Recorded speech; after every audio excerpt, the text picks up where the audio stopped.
What's up, everybody? Welcome back to Columbus, Ohio. Welcome into a Lettermen Row off-season breakdown video. I'm not really sure how to describe these. They're not a rapid reaction, fellas, not a practice report, uh, but it's officially the off-season, and it's been a busy-ish first week of the off-season for Ryan Day and Ohio State, getting back from a devastating, crushing Peach Bowl loss to Georgia, 42-41 down in Atlanta.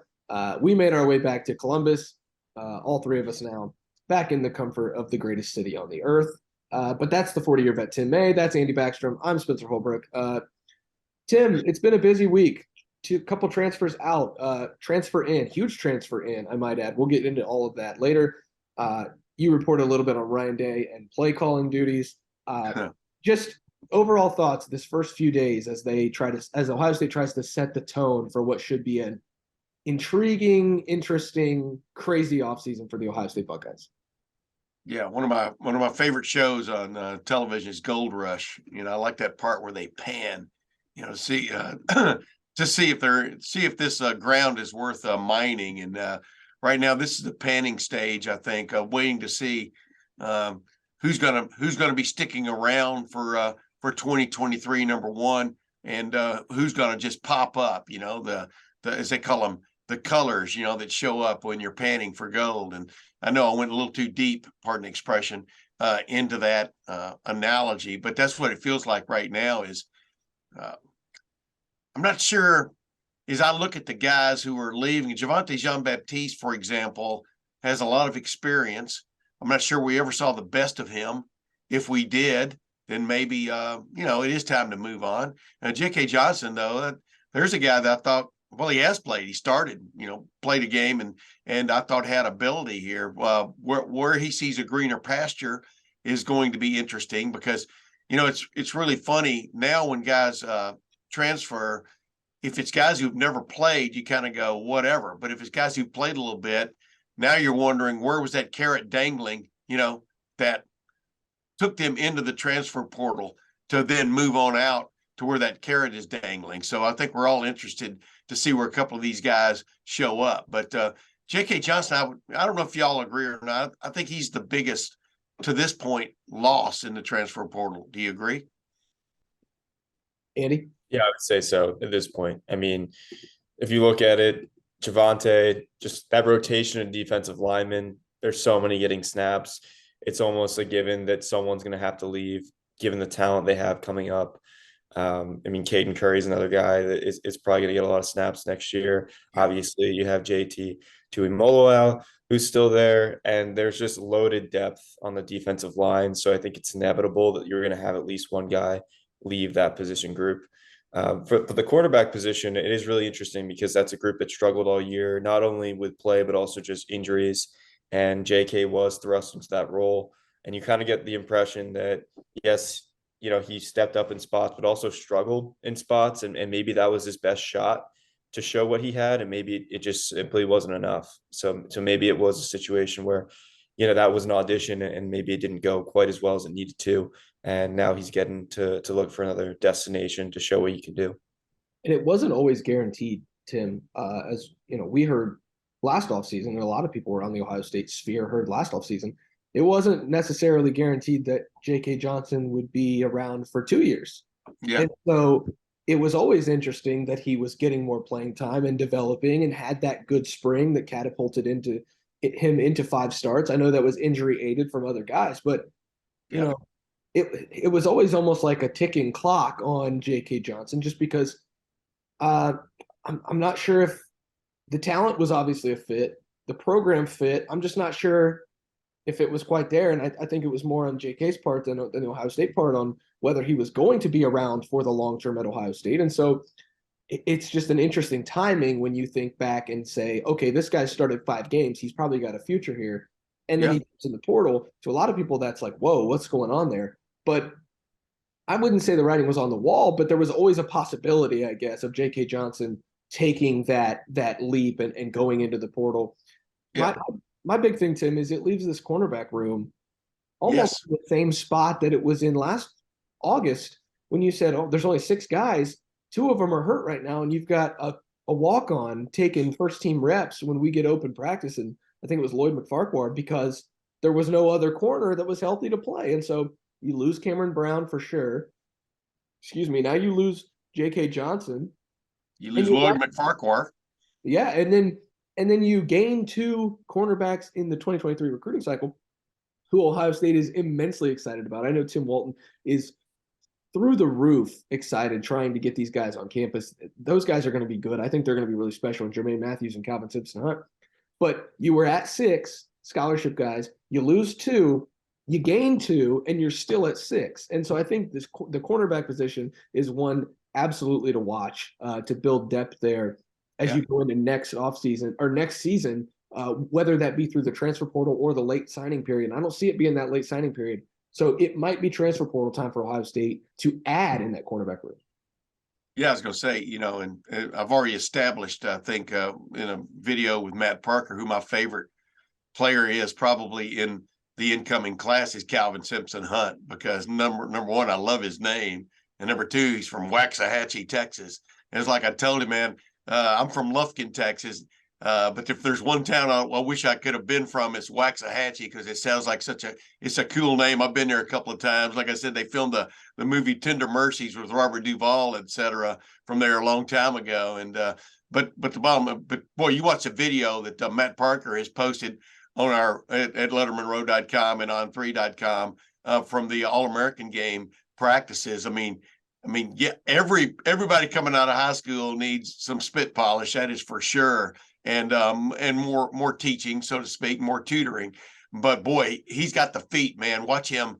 And I'm not gushing. I mean, because, like Denzel Burke, if a guy is good enough at corner and there's a need there, you can elevate quickly. And there's a guy definitely I've got my eye on, because I think he's got all the talent in the world. And that was a big get, I do believe, in this recruiting class, as it's turning out for Ohio State and Tim Walton.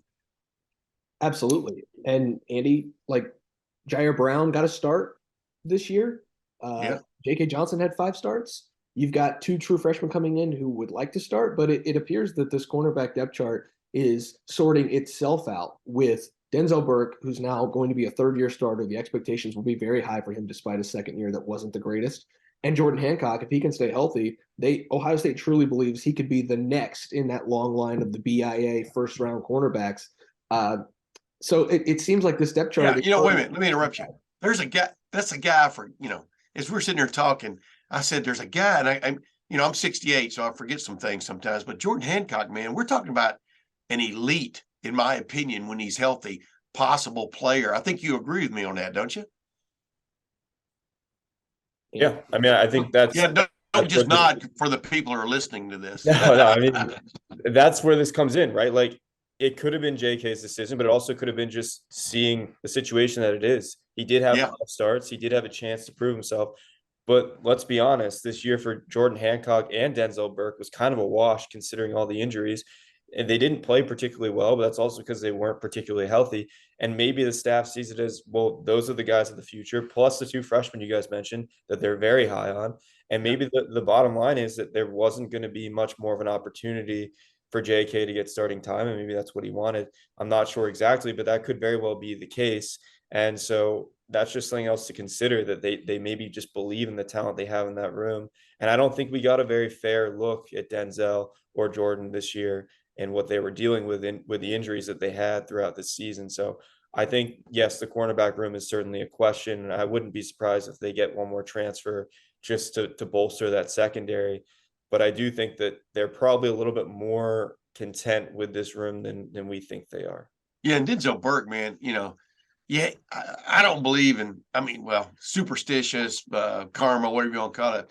But the sophomore jinx hit him hard, from an injury standpoint, from missing most of preseason camp to the broken bone in his hand that he tried to play with. And, I'm not giving him any excuses, but the sophomore jinx has earned that reputation for a reason and stuff. I expect a big bounce back from him this coming year. I don't know if y'all agree or not, but you're right. I mean, just when we put a lot of, and rightfully so, because they spend a lot of time and effort and money in recruiting players like a J.K. Johnson, and when they leave, it is a loss in the loss column. It is a check mark in the loss column, but sometimes we're prone, I'm talking about people are prone to pay more attention to the guy leaving than the guy coming in the door, et cetera. And I think they're better. I think they're better situated at that position, like you pointed out, Andy, than maybe some people think as they head into the spring. It's just a matter of that room being thin. I know that I think they'll be more talented next year at corner. I'm just talking about talent. Yeah. I think they'll be more talented, but I also think that, we've seen a not really I don't think it's an indictment on anyone in the program, but they're going to have to look at, we've seen some soft tissue injuries with these high level athletes at Ohio State. Whether that's Jackson Smith and Jigba, the cornerback room had some soft tissue stuff. So I just think that, if you go into another season with 6 corners, you just have to be prepared that, you're going to go to Purdue next year, throws the ball. You're going to go to Notre Dame, who's going to add a quarterback who wants to throw the ball. You're going to go to Wisconsin, who just hired Phil Longo, wants to throw the ball. You're going to play J.J. McCarthy, who wants to throw the ball. You're going to play Drew Aller at Penn State. He will throw the ball downfield.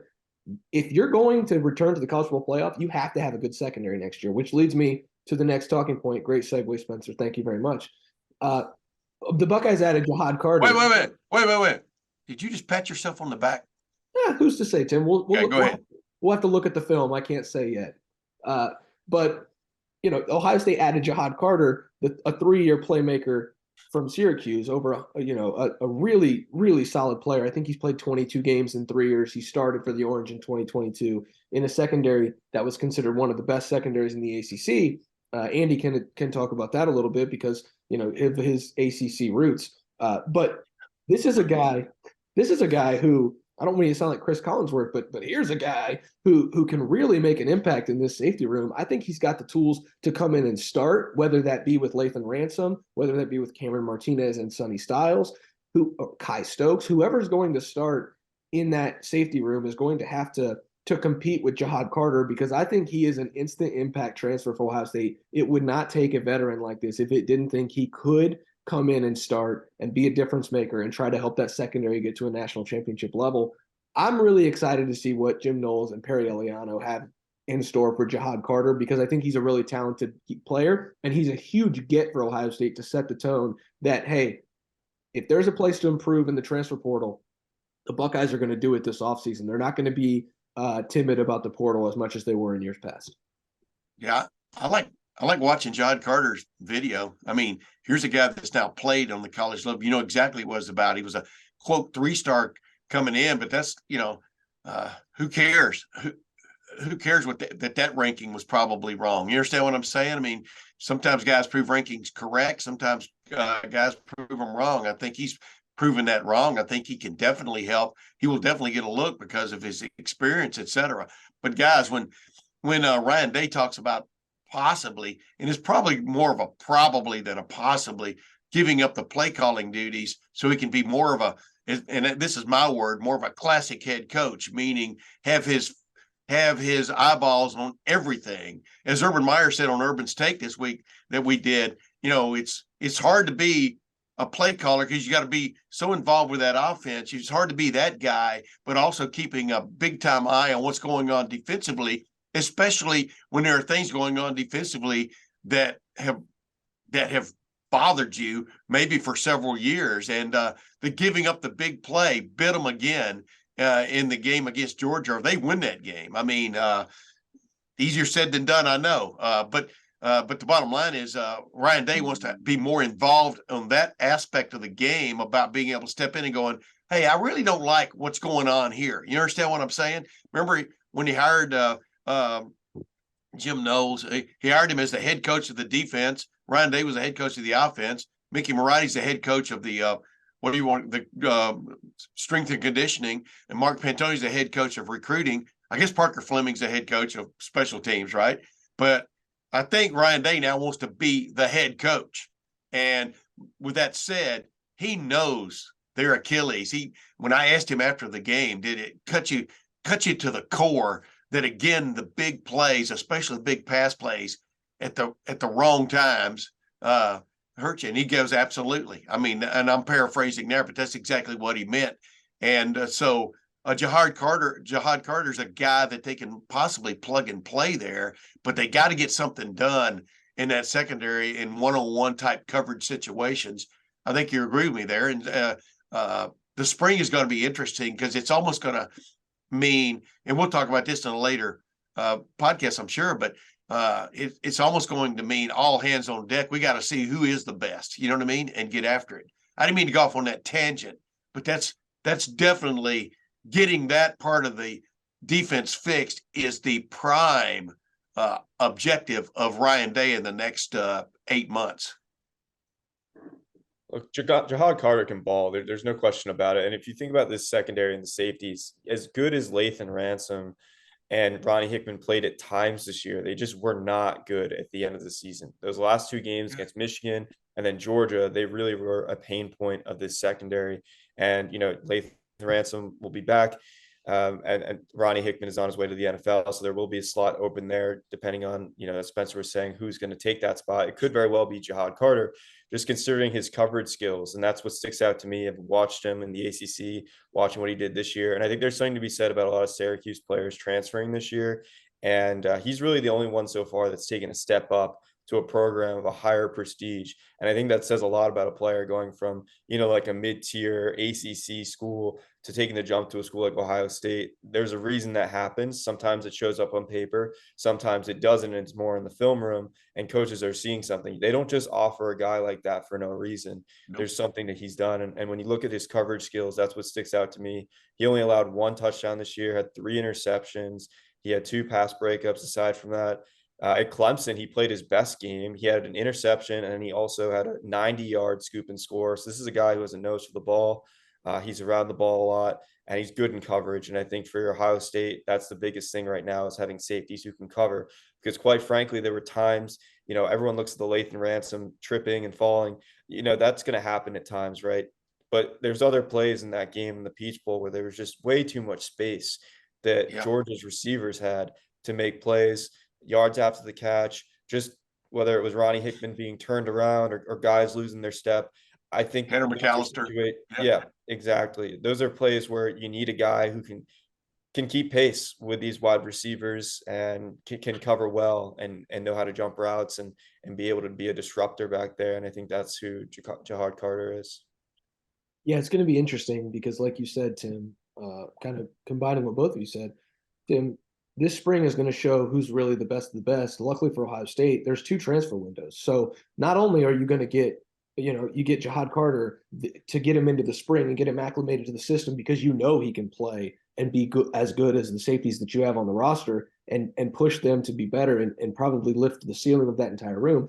But then, Andy, you talked about how Ohio State needs to get better. Well, if you get to watch the spring and see, okay, this is who we have that we're very confident in. This is a position group that we're not confident in. Well, now you can go back to the portal in May after spring practice, after a couple of probably more departures from Ohio State, I would expect, because both of those transfer windows will be active. I think Ohio State will have some departures, not only Javontae Jean-Baptiste and J.K. Johnson, but some guys in the spring who see their position on the depth chart in the spring and decide to go to personal greener pastures. So there will be opportunities for Ohio State to evaluate itself in the spring, like you said, Tim, and get better, like you said, Andy, in that May period. And I think that's going to be crucial for this program is to find a new way to attack the portal because you can't simply say, okay, we were so close to a national championship, we got to get better on defense.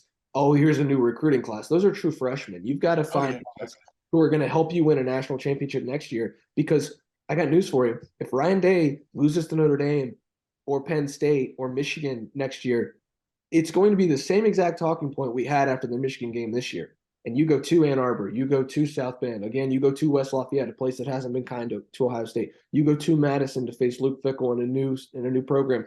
This is one of the hardest schedules I've seen for Ohio State in a long time. And it comes at a critical juncture in Ryan Day's tenure. I think he understands that, and that's why he's ready to be CEO. He's ready to attack the portal in a new way. He's ready to add a guy like Jihad Carter, despite the fact that he's got some really talented guys coming into that room or emerging in Sonny Styles, and Cameron Martinez is going to be better. If Lathan Ransom chooses to come back, the guys that they recruited, they're really excited about. Stokes.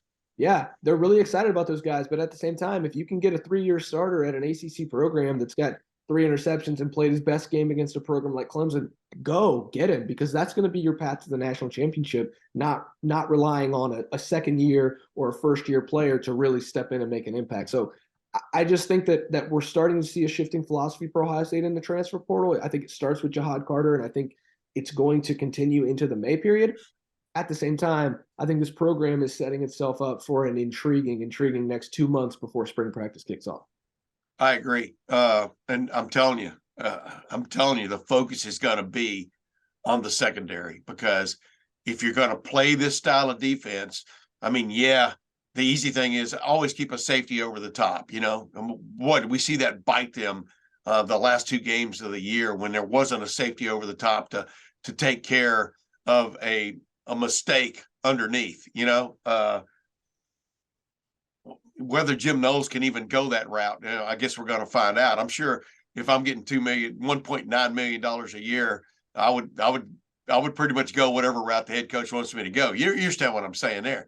But the bottom line is that the system has got to get tweaked a little bit, just on the way the way they want these guys to play, the way they're maybe even being taught to play. But because, you know, I talked with a couple of guys. I had Matt Wilhelm on my podcast this week and talked about just the sort of the poor technique on that one play. And this isn't singling a guy out, but it was a huge play. Lathan Ransom's poor technique from the beginning on that play from a coverage standpoint, and then he slips. A lot of times you slip because you've had poor technique, et cetera. And this, like I said, it's not laying on one guy, but when it's one-on-one, it is one guy. You know what I mean? And that's where they've really got to get better, is in those one-on-one matchups, because Jim Knowles wants to play aggressive. Ryan Day wants an aggressive defense to match his aggressive offense. We all know that. So, but they've got to get better at those individual skills, and we'll see where that goes. You know, with that said, real quick, I don't know if we're going to go here or not, but whatever. I've looked at this play now at least 100 times. There should have been at least a personal foul called when Marvin Harrison Jr. got hit in the back of the end zone. He got hit in the head, neck, upper shoulder, head, neck, and head region. I think I've said that 4 times now in a different way. What as y'all have looked back on that, has that bothered you, that such a crucial play, such a crucial player, and number one, the flag was picked up, and number two, the player was lost for the rest of the game when Ohio State seemed to have control of that game because it happened in the back of the Georgia end zone? Has that bothered y'all? Andy, go ahead. Yeah, I think what bothers me most is that we don't really understand what is targeting and what isn't targeting. Because going forward, I mean, there was another call in the TCU Michigan game as well that raised questions. And, you know, on college football's biggest day of the year, there was serious questions about what does that rule mean and when is it called and when will it be called in the future. And I think that's the biggest thing for me, is just the clarity going forward of, you know, what is targeting, what isn't. I think there might need to be a little bit more review into how we define it. I certainly thought it looked like that. It's unfortunate that was a play that had such an effect on the game, given that Marvin couldn't come back to the game, and certainly that played a role down the stretch. Now, of course, there's so many things that happen in a game. You can't point to that and be like, well, that's why they lost. But I agree that it is unfortunate that happened. And obviously you want to see the best players on the field when it matters most. And I think most importantly, I just hope that they clear it up and figure out going forward how this can not be so controversial and a little bit more clear cut of what is and what isn't targeting. Well, what bothered me was how Marvin got hit. And number two, how the player wasn't making a play on the ball. He was making a play on Marvin. You know what I mean? That's what bothered me. And I don't know, from the replay standpoint, I think they've got to incorporate some kind of thing where the official, I guess the official called targeting. There was no targeting in their opinion.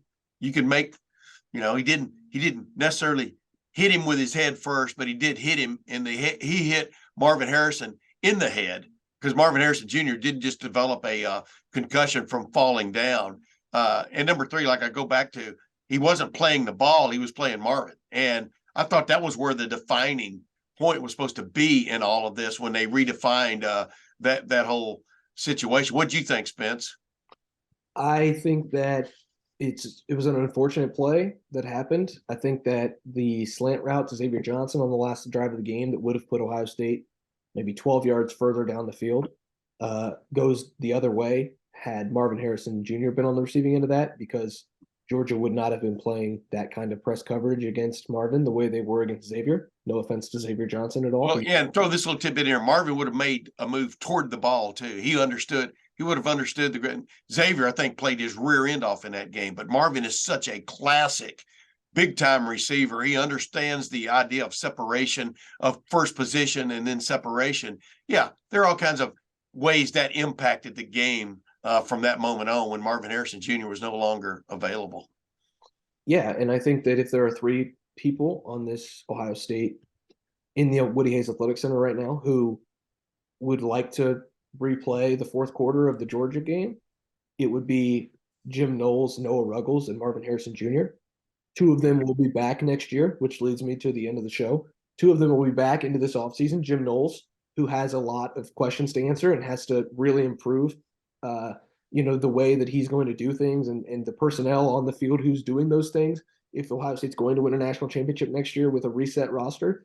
And then Marvin Harrison Jr., if the Bolitnikov snub didn't fuel a fire like we think it did, then not being able to play in the fourth quarter and seeing the impact that it had against Georgia absolutely will. And no matter who's throwing it, Tim, you and I could throw him the ball, and I think Marvin Harrison Jr. is going to have a lot to say about the national championship race next year, especially with his high school quarterback potentially throwing it to him. So a lot to discuss. We've got almost 8 entire months until Ohio State Indiana kickoff. We are going to have full coverage of it the entire way, wire to wire. Can I ask one more thing?